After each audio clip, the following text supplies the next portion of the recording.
दोस्तों, कल्पना कीजिए एक ऐसा गांव जहां हर सुबह सूरज की पहली किरण लाल मिट्टी पर गिरती है और हवा में मेहनत की खुशबू घुली रहती है। जहां लोग सपनों को पकड़ने की जद्दोजहद में लगे रहते हैं, लेकिन दिल की सादगी कभी नहीं खोते। और इसी गांव में शुरू होती है एक ऐसी कहानी जो आपके दिल को छू लेगी, आंसुओं से भिगो देगी और सोचने पर मजबूर कर देगी कि जीवन की असली जीत क्या होती है। वो गांव था हरिपुर, उत्तर प्रदेश के लखनऊ जिले से करीब 60 किलोमीटर दूर बसा एक छोटा सा कस्बा जैसा गांव, जहां सड़कें अभी भी कच्ची थीं, घर पुराने और लोग आपस में इतने जुड़े हुए कि एक की खुशी सबकी खुशी बन जाती थी और एक की दर्द सबके दिल में उतर जाता था। गांव के बीचों बीच एक छोटी सी झोपड़ी थी जहां रहता था सुरेश कुमार, एक ऐसा लड़का जो पढ़ाई में तो औसत था लेकिन दिल का इतना साफ कि लोग उसे देखकर कहते थे, ये तो सोने जैसा इंसान है। उसके पिता मजदूरी करते थे और माँ खेतों में दिन रात मेहनत करके परिवार चलाती थी। सुरेश ने 12वीं तक पढ़ाई की और फिर गांव में ही एक छोटी सी दुकान खोल ली जहां वो किराने का सामान, ताज़ी सब्जियां और कुछ जरूरी दवाइयां बेचता था। यही उसकी पूरी दुनिया थी, बस ग्राहकों से हंसकर बात करना, मदद करना और शाम को थककर सो जाना। लेकिन इसी गांव में रहती थी प्रिया शर्मा, गांव की सबसे होशियार और पढ़ी लिखी लड़की। उसके पिता स्कूल में टीचर थे और उन्होंने बेटी को हमेशा बड़ा सपना देखने की सलाह दी थी। कहते थे, बेटी तू आईपीएस बनेगी, पुलिस की वर्दी पहनेगी, बड़ी गाड़ी में घूमेगी और लोग तेरे आगे सलाम ठोकेंगे। प्रिया ने वो सपना अपने दिल में बसा लिया और दिन रात पढ़ाई करती, कोचिंग जाती, किताबों में डूबी रहती। 22 साल की उम्र में उसने यूपीएससी की तैयारी शुरू कर दी थी, जैसे उसका पूरा जीवन इसी मंजिल के लिए बना हो। अब सुरेश और प्रिया की मुलाकात हुई एक आम सी घटना से जो जीवन बदल देने वाली बन गई। गांव के मेले में प्रिया किताबें खरीद रही थी और सुरेश अपनी दुकान से स्टेशनरी बेच रहा था। बातों बातों में पता चला कि दोनों एक ही गांव के हैं। प्रिया की आंखों में चमकते सपने थे जो दूर तक फैले हुए थे और सुरेश की आंखों में वो सादगी जो दिल को छू जाती थी। धीरे धीरे उनकी दोस्ती हो गई। प्रिया को सुरेश की ईमानदारी और सच्चाई इतनी पसंद आई कि वो उसे अपना राजदार बना बैठी और सुरेश को प्रिया की महत्वाकांक्षा इतनी अच्छी लगी कि वो हमेशा उसे हौसला देता रहता, कहता रहता कि तू जरूर कामयाब होगी और मैं तेरे लिए हमेशा दुआ करूंगा। कुछ साल ऐसे ही बीत गए जहां प्रिया दिल्ली चली गई कोचिंग करने के लिए और सुरेश गांव में रहकर दुकान चलाता रहा। लेकिन फोन पर उनकी बातें होती रहती। प्रिया उत्साह से कहती, सुरेश मैं परीक्षा पास कर लूंगी तो हमारी जिंदगी पूरी तरह बदल जाएगी, सब कुछ बेहतर हो जाएगा और हम खुश रहेंगे। सुरेश हंसकर जवाब देता, बस तू खुश रहे, मेरे लिए यही सबसे बड़ी बात है, मैं यहाँ तेरे लिए सब संभाल लूंगा। फिर वो दिन आया जब प्रिया ने यूपीएससी क्लियर कर लिया और आईपीएस बन गई। पूरे गांव में खुशी की लहर दौड़ गई। लोग घर घर जाकर मिठाइयाँ बांट रहे थे, कह रहे थे, हमारे गांव की बेटी ने इतना बड़ा मुकाम हासिल कर लिया, अब तो गांव का नाम रोशन हो गया। प्रिया ट्रेनिंग पूरी करके लौटी तो वर्दी में उसे देखकर सबकी आंखें भर आईं। वो इतनी मजबूत और चमकदार लग रही थी कि गांव वाले गर्व से फूल गए। अब शादी की बात आई तो प्रिया के पिता ने कहा, बेटी अब तू शादी कर ले, हम कोई अच्छा लड़का देखते हैं जो तेरे लायक हो। लेकिन प्रिया ने एक ही नाम लिया, सुरेश। पापा मैं सुरेश से शादी करूंगी, वो सबसे अच्छा इंसान है जिसे मैं जानती हूँ, उसके दिल में कोई मैल नहीं है। पिता हैरान हो गए और बोले, बेटी वो तो झोपड़ी में रहता है, छोटी दुकान चलाता है, तू आईपीएस है, तेरी पोस्टिंग कहीं भी हो सकती है, सोच ले क्या ये सही रहेगा। लेकिन प्रिया ने जिद पकड़ ली और बोली, पापा प्यार में अमीर गरीब कुछ नहीं देखा जाता, सुरेश ने कभी मेरा साथ नहीं छोड़ा, वो हमेशा मेरे लिए खड़ा रहा। और आखिरकार शादी हो गई, सादगी से लेकिन दिल से। प्रिया ने सुरेश से कहा, हम हमेशा साथ रहेंगे, मैं अपनी पोस्टिंग के दौरान भी कोशिश करूंगी कि ज्यादा से ज्यादा समय साथ बिताएं, हमारा घर खुशियों से भरा रहेगा। शादी के बाद प्रिया की पहली पोस्टिंग लखनऊ में हुई और सुरेश उसके साथ शहर चला गया। लेकिन शहर की जिंदगी गांव से बिल्कुल अलग थी, जहां हर कोई भागता रहता था। सुरेश को नौकरी नहीं मिल रही थी क्योंकि उसका अनुभव सिर्फ गांव की दुकान तक था। वो घर पर रहता, खाना बनाता, घर संभालता और प्रिया का इंतजार करता। प्रिया दिन रात ड्यूटी पर रहती, अपराधियों से लड़ती, लोगों की मदद करती। धीरे धीरे उनके बीच दूरी बढ़ने लगी क्योंकि प्रिया बड़े बड़े अफसरों से मिलती, पार्टियों में जाती। उसका सोशल सर्कल पूरी तरह बदल गया था, जहां चमकदमक और ताकत की बातें होती थीं। सुरेश को लगने लगा कि वो इस दुनिया में फिट नहीं हो पा रहा, जैसे वो पीछे छूटता जा रहा हो। एक शाम प्रिया थककर घर आई तो सुरेश ने प्यार से कहा, आज मैंने तेरे पसंद का खाना बनाया है, जल्दी खा ले और आराम कर। लेकिन प्रिया चिढ़ गई और बोली, सुरेश तुम यहाँ दिन भर क्या करते हो? बस घर पर बैठे रहते हो, कुछ काम क्यों नहीं करते? बाहर निकलो और कुछ करके दिखाओ। सुरेश चुप रहा, लेकिन उसका दिल टूट गया। फिर एक दिन बड़ा झगड़ा हो गया। प्रिया ड्यूटी से लौटी तो सुरेश ने फिर खाना परोसा, लेकिन प्रिया गुस्से में बोली, मैं आईपीएस हूँ, दिन रात लोगों की जान बचाती हूँ, अपराध से लड़ती हूँ और तुम बस खाना बनाते हो, जैसे तुम्हारा कोई योगदान ही नहीं है।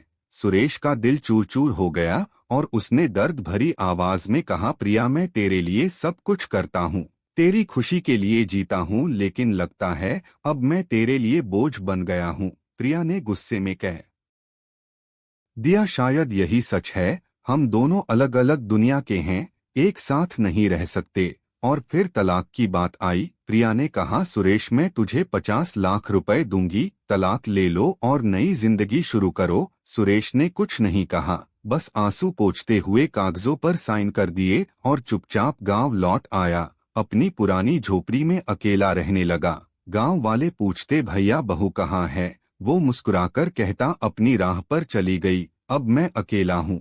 लेकिन सुरेश अब पहले जैसा नहीं रहा। वो चुप चुप रहता, दुकान चलाता, रातों को अकेले में रोता और सोचता कि जीवन में क्या गलती हो गई। गांव वाले देखते कि सुरेश टूट गया है, लेकिन वो कभी शिकायत नहीं करता, हमेशा मुस्कुराता रहता जैसे दर्द को छिपा रहा हो। इधर प्रिया आईपीएस के पद पर चमक रही थी, प्रमोशन हो रहे थे, मीडिया में नाम आ रहा था, लोग उसकी तारीफ करते। लेकिन रातों को अकेले में सुरेश की याद आती। वो सोचती, क्या मैंने सही किया? क्या ये चमकदमक असली खुशी है? दिल में एक खालीपन बढ़ता जा रहा था जो भर ही नहीं रहा था। 5 साल ऐसे ही बीत गए। प्रिया अब एसपी बन चुकी थी, बड़ी जिम्मेदारियां संभाल रही थी, लेकिन वो खालीपन कम नहीं हुआ। एक दिन उसने फैसला किया कि गांव जाना है, सुरेश से मिलना है, शायद माफी मांगकर सब ठीक हो जाए, शायद वो पुराना प्यार फिर जिंदा हो जाए। वो अपनी कार लेकर हरिपुर पहुंची। वर्दी में, गाड़ी पर लाल बत्ती लगी हुई। पूरा गांव देखकर हैरान हो गया। लोग इकट्ठा होने लगे, चिल्लाने लगे, अरे आईपीएस प्रिया मैडम आई हैं, क्या हुआ होगा? प्रिया कार से उतरी और सीधे सुरेश की झोपड़ी की तरफ बढ़ी। दिल इतनी जोर से धड़क रहा था कि लगता था बाहर निकल आएगा। क्या सुरेश उसे देखेगा? क्या बात करेगा या गुस्से में भगा देगा? झोपड़ी के दरवाजे पर पहुंची तो दरवाजा खुला था। अंदर सुरेश बैठा था, लेकिन वो नजारा देखकर प्रिया के पैर जैसे जमीन में गड़ गए। उसके होश उड़ गए और आंखें चौड़ी हो गईं क्योंकि सुरेश अकेला नहीं था। उसके बगल में एक छोटी सी चारपाई पर एक 4 साल का बच्चा सो रहा था। बच्चे का चेहरा बिल्कुल सुरेश जैसा था, वही नाक, वही आंखें, वही मासूम मुस्कान जो सोते हुए भी होठों पर खेल रही थी जैसे कोई परी सो रही हो। सुरेश बच्चे के सिर पर प्यार से हाथ फेर रहा था, जैसे वो उसकी जिंदगी की सबसे कीमती चीज हो और उसे कोई छू भी न सके। प्रिया की सांस रुक गई। उसने कभी सोचा नहीं था कि उसके और सुरेश के बीच ऐसा कोई रिश्ता बचा होगा, एक बच्चा जो उनकी मोहब्बत की निशानी हो। सुरेश ने सिर उठाया और प्रिया को देखते ही स्तब्ध रह गया। एक पल के लिए उसकी आंखें चौड़ी हो गईं जैसे कोई पुराना सपना हकीकत बन गया हो। फिर वो धीरे से उठा, बच्चे को चादर ओढ़ाई और बाहर आया। झोपड़ी के छोटे से आंगन में दोनों आमने सामने खड़े हो गए।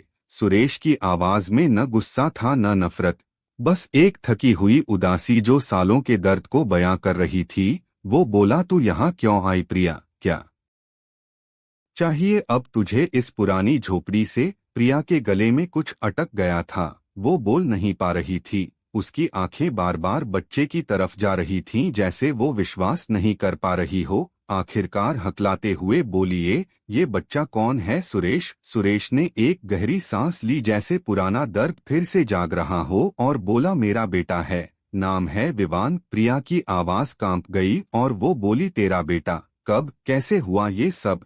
सुरेश ने नजरें नीची कर लीं और बोला, तलाक के 3 महीने बाद पता चला कि आगे बढ़ चुकी है, अपनी नई जिंदगी में व्यस्त हो गई है। लेकिन बच्चे के बारे में मुझे बाद में पता चला, जब तूने उसे यहाँ भेज दिया। प्रिया को सब याद आ गया, जैसे कोई पुरानी फिल्म चल रही हो। तलाक के बाद वो इतनी उलझन में थी कि सब दबा दिया था। डॉक्टर ने बताया था कि वो मां बनने वाली है, लेकिन उसने सोचा, अब क्या फायदा, सुरेश को बताकर क्या होगा? वो तो खुद कह चुकी थी कि वो बोझ है। उसने बच्चे को रखने का फैसला किया, लेकिन अकेले। जन्म के बाद वो उसे गांव भेज दिया, सुरेश के पास एक चिट्ठी लिखकर कि ये हमारा बच्चा है, मैं इसे नहीं संभाल सकती, तू पाल ले, मैं कभी नहीं लौटूंगी। सुरेश ने वो चिट्ठी पढ़ी थी, घंटों रोया था, लेकिन बच्चे को छोड़ने का ख्याल भी नहीं आया। उसने विवान को गोद में उठाया और अकेले पालने लगा, जैसे वो उसकी जिंदगी का सहारा हो। गांव वाले पूछते, ये किसका बच्चा है? तो सुरेश कहता, मेरा है, बस इतना ही, ज्यादा कुछ नहीं बताता। लोग समझ गए कि प्रिया ने छोड़ दिया और बच्चा सुरेश के पास है, लेकिन सुरेश ने कभी प्रिया का नाम बदनाम नहीं किया, हमेशा चुप रहा। प्रिया की आंखों से आंसू बहने लगे, जैसे बांध टूट गया हो, और वो बोली, मुझे नहीं पता था सुरेश, मैंने सोचा था कि तू नई जिंदगी शुरू कर लेगा, खुश रहेगा। लेकिन सुरेश ने धीरे से कहा, हाँ, लेकिन चिट्ठी में लिखा था कि तू कभी नहीं आएगी। मैंने कभी नहीं सोचा कि तू इतनी दूर चली जाएगी कि अपने बच्चे को भी भूल जाएगी, अपने खून को अनदेखा कर देगी। प्रिया घुटनों पर बैठ गई और रोते हुए बोली, मैं गलत थी सुरेश, मैं बहुत गलत थी। मैंने सोचा था आईपीएस बनकर मैं सब कुछ पालूंगी, दुनिया की सारी खुशियां मेरी होंगी, लेकिन मैंने सब कुछ खो दिया, अपना घर, अपना प्यार, अपना बच्चा, सब कुछ। तभी झोपड़ी के बाहर से आवाजें आने लगीं, गांव वाले इकट्ठा हो गए थे। कोई चिल्लाया, अरे सुरेश भैया की बीवी आई है। कोई बोला, 5 साल बाद अब क्या काम, क्या लेने आई है? सुरेश बाहर गया और बोला, सब घर जाओ, कुछ नहीं हुआ है, शांत रहो। लेकिन लोग नहीं माने। एक बुजुर्ग आदमी बोला, हम सब जानते हैं सुरेश, तूने अकेले बच्चे को पाला, दिन रात मेहनत की, दुकान चलाई, खेतों में काम किया, लेकिन कभी किसी से मदद नहीं मांगी, कभी शिकायत नहीं की, और आज वो आई है जिसने सब छोड़ दिया। प्रिया बाहर आई, वर्दी में थी, लेकिन चेहरा ऐसा जैसे कोई अपराधी हो। लोग उसे देख रहे थे, कुछ गुस्से से, कुछ हैरानी से। एक औरत बोली, तुम आईपीएस हो, बड़े बड़े अपराधी पकड़ती हो, लेकिन अपने बच्चे को छोड़कर चली गई, अपने घर को तोड़ दिया, क्या ये न्याय है? प्रिया कुछ बोल नहीं पाई, बस रो रही थी, जैसे सारा दर्द बाहर आ रहा हो। सुरेश ने सबको समझाया, जो बीत गया सो बीत गया, अब चुप रहो, मत फैलाओ बातें। लेकिन गांव में खबर आग की तरह फैल गई। शाम तक पूरा हरिपुर सन्न रह गया। लोग आपस में फुसफुसा रहे थे, आईपीएस मैडम का बेटा यहाँ है और वो कभी नहीं आई। सुरेश ने अकेले सब संभाला, कितना दर्द सहा होगा बेचारे ने। रात हुई, लेकिन प्रिया झोपड़ी में ही बैठी रही। सुरेश ने उसे चाय दी और बोला, पी ले, ठंडी हो जाएगी। विवान जाग गया और प्रिया को देखकर डर गया। सुरेश ने उसे गोद में लिया और बोला, डरो मत बेटा, ये तुम्हारी मम्मी हैं। विवान ने प्रिया की तरफ देखा, लेकिन फिर सुरेश से चिपक गया, जैसे वो ही उसकी दुनिया हो। प्रिया का दिल टूट गया। उसने हाथ बढ़ाया, लेकिन बच्चा पीछे हट गया। प्रिया रोते हुए बोली, सुरेश मुझे माफ कर दो, मुझे घर लौटने दो, मैं सब ठीक कर दूंगी, सब पहले जैसा बना दूंगी। सुरेश ने बहुत देर चुप रहकर कहा, प्रिया ये घर अब सिर्फ मेरा और विवान का है, तू आईपीएस है, तेरी जिंदगी अलग है, तूने खुद चुना था ये रास्ता। अब मैं नहीं चाहता कि विवान को भी वो दर्द मिले जो मुझे हुआ, वो दर्द जो रातों को सोने नहीं देता। प्रिया रो पड़ी और बोली, मैं बदल गई हूँ सुरेश, मैं समझ गई हूँ कि असली खुशी क्या है। प्लीज मुझे एक मौका दे दो। सुरेश ने कहा, कल सुबह बात करेंगे, आज विवान को सोने दो, वो थक गया है। रात भर प्रिया सो नहीं पाई। बाहर गांव में चर्चा चल रही थी। कुछ लोग कह रहे थे सुरेश को माफ नहीं करना चाहिए, इतने साल दर्द दिया है उसने। कुछ कह रहे थे बच्चे के लिए सोचो, माँ बाप साथ होने चाहिए, तभी परिवार पूरा होता है। सुबह हुई, प्रिया उठी। सुरेश चाय बना रहा था, विवान खेल रहा था।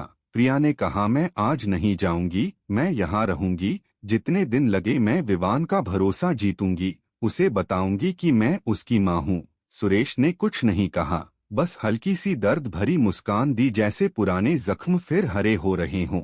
लेकिन गांव का सन्नाटा अब और गहरा हो गया था, क्योंकि अब सच सामने आ रहा था। तलाकशुदा आईपीएस पत्नी सिर्फ माफी मांगने नहीं आई थी, वो एक ऐसी सच्चाई लेकर आई थी जो पूरे गांव को हिला देने वाली थी। सुरेश ने एक पुरानी डायरी निकाली जिसमें प्रिया की पुरानी चिट्ठियां थीं।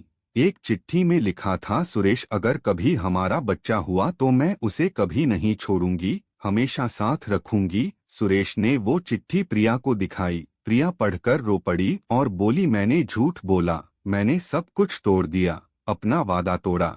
सुरेश बोला, अब टूटे हुए को जोड़ना आसान नहीं होता, लेकिन विवान के लिए शायद कोशिश करनी पड़े। गांव वाले अब चुपचाप देख रहे थे, कोई हस्तक्षेप नहीं कर रहा था। सब जानते थे कि ये फैसला अब सुरेश और प्रिया का है, लेकिन वो सन्नाटा जो 5 साल की खामोशी से भी ज्यादा गहरा था, अब धीरे धीरे बदल रहा था। सुबह की पहली किरण झोपड़ी के टूटे फूटे दरवाजे से अंदर आ रही थी, जैसे नई उम्मीद लेकर आई हो। प्रिया रात भर जागती रही थी, आंसू, पछतावा और वो छोटा सा बच्चा जो उसकी तरफ देखकर भी मुस्कुरा नहीं रहा था, सब कुछ उसके दिल को चीर रहा था। सुरेश चूल्हे पर चाय चढ़ा रहा था। विवान अभी सो रहा था, लेकिन उसकी छोटी छोटी सांसें सुनकर प्रिया का दिल भर आता, जैसे वो सांसें उसे पुकार रही हों। सुरेश ने चाय का कप प्रिया की तरफ बढ़ाया और बोला, पी ले, ठंडी हो जाएगी, तुझे जरूरत है ताकत की। प्रिया ने कप लिया, लेकिन हाथ इतने कांप रहे थे कि चाय छलक गई। वो बोली, सुरेश मैं जानती हूँ कि एक रात में सब कुछ ठीक नहीं हो सकता, लेकिन मुझे एक मौका दे दो, मैं यहाँ रहूंगी। जितने दिन लगे विवान को समझाऊंगी कि मैं उसकी माँ हूँ, उसे प्यार दूंगी जो मैंने पहले नहीं दिया। सुरेश ने चुपचाप उसे देखा, जैसे उसके दिल में तूफान चल रहा हो, और बोला, प्रिया ये इतना आसान नहीं है। विवान ने कभी माँ नहीं देखी, मैंने उसे बताया भी नहीं कि माँ होती क्या है। वो बस मुझे पापा कहता है और खुश रहता है। अगर तू आई और फिर चली गई तो ये दर्द दोबारा मैं नहीं चाहता, न उसके लिए न अपने लिए। प्रिया ने आंसू पोंछे और बोली, मैं नहीं जाऊंगी, मैंने इस्तीफा देने का फैसला कर लिया है। सुरेश चौंक गया और बोला, क्या आईपीएस, तूने इतनी मेहनत की, सपने देखे, सब छोड़ देगी क्या सच में? प्रिया ने दृढ़ता से कहा, हाँ, क्योंकि अब मुझे पता चल गया है कि असली सपना क्या होता है। मैंने वर्दी पहनी, अपराधी पकड़े, लेकिन अपना घर टूटने दिया, अपना परिवार बिखरने दिया। वो वर्दी अब बोझ लगती है। मैं विवान के साथ रहना चाहती हूँ, तेरे साथ, अगर तू माफ कर दे तो। सुरेश कुछ देर चुप रहा, जैसे पुरानी यादें घूम रही हों, और फिर उठा। झोपड़ी के कोने में रखी एक पुरानी पेटी से कुछ कागज निकाले। वो तलाक के कागज थे। सुरेश ने उन्हें प्रिया के सामने रख दिए और बोला, ये ले, मैंने कभी जला नहीं। शायद कहीं मन में उम्मीद थी कि तू लौटेगी, लेकिन अब फैसला तेरा है।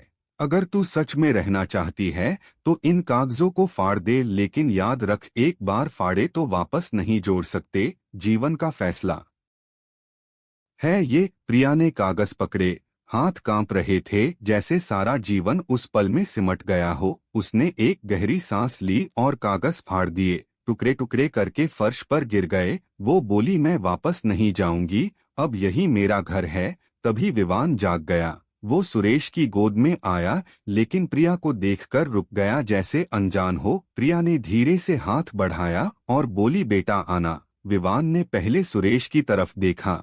सुरेश ने हल्के से सिर हिलाया जैसे इजाजत दे रहा हो। विवान धीरे धीरे प्रिया के पास आया। प्रिया ने उसे गोद में उठाया। पहली बार माँ की गोद में वो गर्माहट जो सालों से गायब थी। विवान ने उसका चेहरा छुआ और बोला, आप रो क्यों रही हो? प्रिया रोते हुए हंसी और बोली, क्योंकि मैं बहुत खुश हूँ बेटा। तेरे होने से, तेरे पास होने से गांव में खबर फैल गई जैसे जंगल की आग। लोग फिर इकट्ठा होने लगे। इस बार गुस्सा कम था, हैरानी ज्यादा। एक बुजुर्ग ने कहा, सुरेश तूने सही किया। बच्चे को माँ मिल गई, परिवार पूरा हो गया। लेकिन सब खुश नहीं थे। कुछ औरतें फुसफुसा रही थीं, 5 साल बाद आई है, अब क्या भरोसा कि फिर न चली जाए। सुरेश ने सबको इकट्ठा किया। झोपड़ी के बाहर खड़ा होकर बोला, सुनो सब, जो हुआ वो हुआ। प्रिया गलती मान चुकी है, वो इस्तीफा दे रही है, यहाँ रहना चाहती है। विवान के लिए, हमारे लिए। अगर कोई कुछ कहना चाहता है तो मेरे सामने कहो, लेकिन याद रखो घर का फैसला घर में होता है, बाहर वाले सिर्फ देख सकते हैं। लोग चुप हो गए। फिर धीरे धीरे तालियां बजने लगीं। कोई बोला, सुरेश भैया हम तुम्हारे साथ हैं, हमेशा रहेंगे। प्रिया बाहर आई। वर्दी उतार कर साड़ी पहन ली थी, सुरेश की माँ की पुरानी साड़ी। वो बोली, मैं जानती हूँ कि मैंने बहुत दर्द दिया है सबको, लेकिन अब मैं यहाँ हूँ, मदद करूंगी गांव की, बच्चों को पढ़ाऊंगी, महिलाओं को सुरक्षा सिखाऊंगी। जो भी कर सकती हूँ करूंगी ताकि अपना गुनाह माफ करा सकूं। धीरे धीरे गांव ने उसे स्वीकार करना शुरू किया जैसे समय घाव भर रहा हो। प्रिया ने इस्तीफा भेज दिया। दिल्ली से जवाब आया, स्वीकृत। वो अब सिर्फ प्रिया थी, सुरेश की पत्नी, विवान की माँ। कुछ महीने बीत गए। सुरेश की दुकान अब थोड़ी बड़ी हो गई थी क्योंकि प्रिया भी मदद करती। गांव में एक छोटा स्कूल शुरू किया लड़कियों को पढ़ाने के लिए, जहां प्रिया खुद पढ़ाती और सपने दिखाती। विवान अब प्रिया को मम्मी कहता था। रात को तीनों साथ सोते। सुरेश प्रिया का हाथ पकड़कर कहता, तू लौट आई, यही काफी है मेरे लिए। जीवन फिर से जीने लायक हो गया। एक शाम गांव के चौपाल पर बैठे लोग बात कर रहे थे। एक आदमी बोला, 5 साल पहले जब प्रिया मैडम गई थीं, हमने सोचा था सुरेश टूट जाएगा, जिंदगी बर्बाद हो जाएगी, लेकिन देखो आज तीनों साथ हैं, खुश हैं। दूसरा बोला, सच जानकर गांव सन्न रह गया था, लेकिन अब खुशी है, जैसे कोई चमत्कार हो गया। प्रिया और सुरेश कभी कभी पुरानी बातें याद करते। प्रिया कहती, मैंने सोचा था आईपीएस बनकर मैं दुनिया जीत लूंगी, सब कुछ हासिल कर लूंगी, लेकिन असली जीत तो घर में है, परिवार में है। सुरेश मुस्कुराता और बोला, मैंने कभी नहीं सोचा था कि तू लौटेगी, लेकिन तू लौट आई, और यही जीवन की सबसे बड़ी खुशी है। कहानी यही खत्म नहीं होती, क्योंकि जिंदगी चलती रहती है, चुनौतियां आती रहती हैं, लेकिन वो सन्नाटा जो 5 साल बाद झोपड़ी में आया था, वो अब खुशियों की आवाज में बदल गया था। पूरा गांव अब कहता, तलाकशुदा आईपीएस पत्नी लौट आई, और सच जानकर गांव ने फिर से जीना सीख लिया। दोस्तों, मेरा कहना बस इतना है कि जिंदगी में बड़े सपने जरूर देखो, मेहनत भी करो, दुनिया भी जीत लो, लेकिन इस दौर में अपने घर को, अपने माँ बाप को, पति पत्नी को और अपने सच्चे दोस्तों को संभाले रखना, क्योंकि मंजिलें तो मिल जाएंगी, लेकिन खोए हुए रिश्ते वापस नहीं आते। जो साथ खड़े हों उन्हें कभी पीछे मत छोड़ना। इन्हीं से घर बनता है और इन्हीं से जिंदगी बनती है। क्या आपने कभी ऐसा महसूस किया है कि सपनों की दौड़ में रिश्ते पीछे छूट गए और फिर लौटकर उन्हें संभालने की कोशिश की? कमेंट में शेयर करें अपनी कहानी, और अगर ये कहानी अच्छी लगी तो चैनल को सब्सक्राइब कर लें, वीडियो को लाइक करें। यहाँ कहानियाँ सुनाई नहीं जाती, महसूस कराई जाती हैं। जय हिंद, जय भारत।